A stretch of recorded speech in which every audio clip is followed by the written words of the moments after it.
और भाई लोग क्या हाल चाल, होप कि सब अच्छा चल रहा होगा। गाइस जो आज की जो हमारी टॉपिक है वो जिसके अंदर बहुत ज़्यादा स्टडी किया गया है, जो बहुत ज़्यादा फेमस है, बहुत ज़्यादा पॉपुलर है, क्रिएटिन।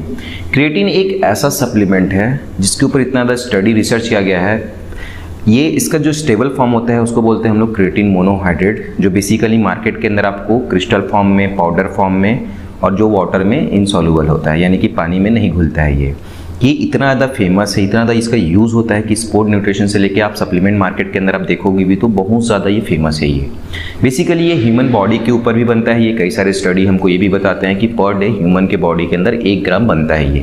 लेकिन जो 1 ग्राम पर डे क्रिएटिन जो हमारी बॉडी के अंदर बनता है, ये हमारे लिए उतनी सफिशिएंट नहीं है। ये बेसिकली हमारे बॉडी में ये लीवर, किडनी और थोड़े बहुत अमाउंट में हमारे पेनक्रियास में भी बनता है। ये 95% जो क्रिएटिन होता है वो हमारे स्केलेटल मसल यानी कि हमारे मांसपेशियों में जाके जमा होता है, और जो 5% होता है वो हमारे ब्रेन में, टेस्टिस में, थोड़ी बहुत अमाउंट में हमारे पेनक्रियास के अंदर वो स्टोर होता है। ये बेसिकली हम क्रिएटिन को जब एक ह्यूमन बॉडी के ऊपर देखते हैं तो 2 फॉर्म में मिलता है। ये पहला जो होता है जिसको हम लोग बोलते हैं फॉस्फोक्रिएटिन, लगभग 60% इसका पार्ट होता है। दूसरा जो होता है वो होता है हमारा फ्री क्रिएटिन, जो बचा हुआ पार्ट होता है, वो लगभग उसका 40% होता है। ये इन दोनों को मिला के हम क्रिएटिन पूल बोलते हैं। अगर हम एक 70 kg के एवरेज एक इंसान के ऊपर हम क्रिएटिन पूल की बात करें तो इसका जो अमाउंट होता है वो 120 से लेके 160 ग्राम के आसपास होता है।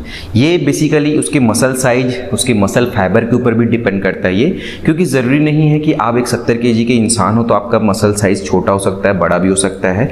ये अलग अलग इंसानों में वेरी कर जाता है, डिफरेंट हो जाता है। ये हमारे बॉडी के अंदर जो क्रिएटिन होता है वो 1 से 2% लगभग डिग्रेडेड भी हो जाता है, यानी कि हमारे यूरिन के थ्रू हमारे बॉडी से बाहर हो जाता है। तो इस वजह से हमको मेंटेन करने के लिए हमको पर डे 1 से 3 ग्राम क्रिएटिन हमारे बॉडी में डालनी ज़रूरी होती है।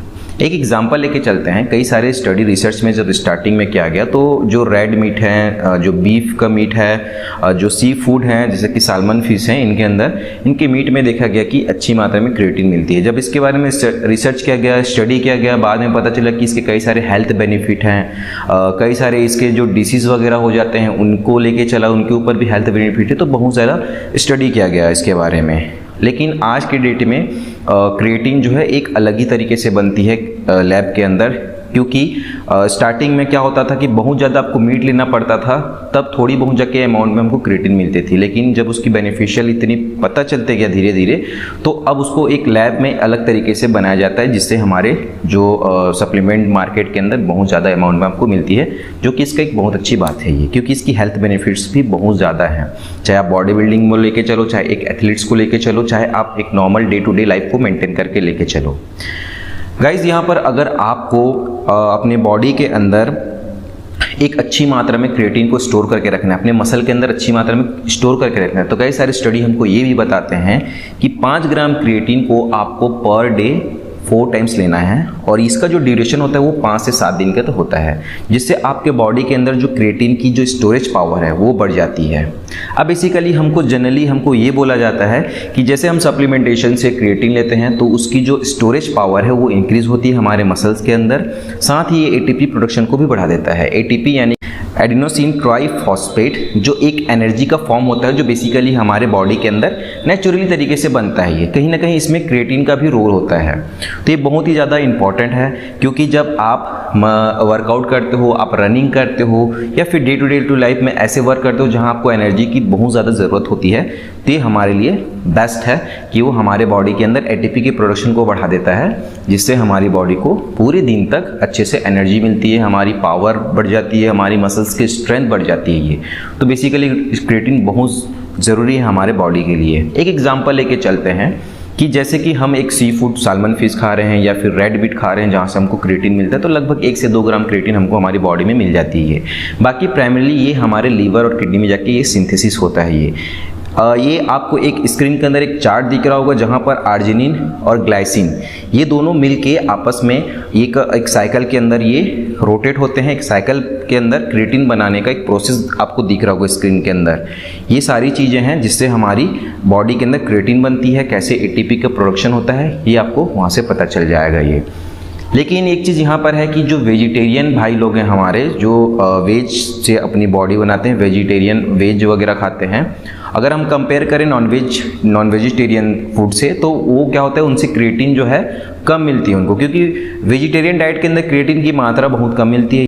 जो नॉन वेजिटेरियन हैं, जो फिश खाते हैं, एग खाते हैं, चिकन खाते हैं, ठीक है, गॉड का मीट खाते हैं, तो वहाँ से क्रिएटिन हमको अच्छी मात्रा में मिल जाती है, जिसके वजह से हमारी बॉडी का जो रिक्वायरमेंट रहती है, डेली रिक्वायरमेंट, आप वो मेंटेनेंस कर सकते हैं। ये कई सारे स्टडी हमको ये भी बताते हैं कि जैसे अगर आपकी बॉडी में एक बार क्रिएटिन की जो स्टोरेज है आपके मसल के अंदर, वो एक बार सैचुरेट हो जाती है, तो उसके बाद आप अपने डेली रिक्वायरमेंट के हिसाब से 3 से 5 ग्राम के बीच में आप क्रिएटिन ले सकते हैं। ये आपके ऊपर डिपेंड करता है कि आपकी वर्कआउट शेड्यूल क्या है, आप किस चीज़ से बिलोंग करते हो, आप एक एथलीट्स हो, आप एक स्पोर्ट पर्सन हो, या फिर आप डे टू डे लाइफ में अपने आप को मेंटेन करना चाह रहे हो।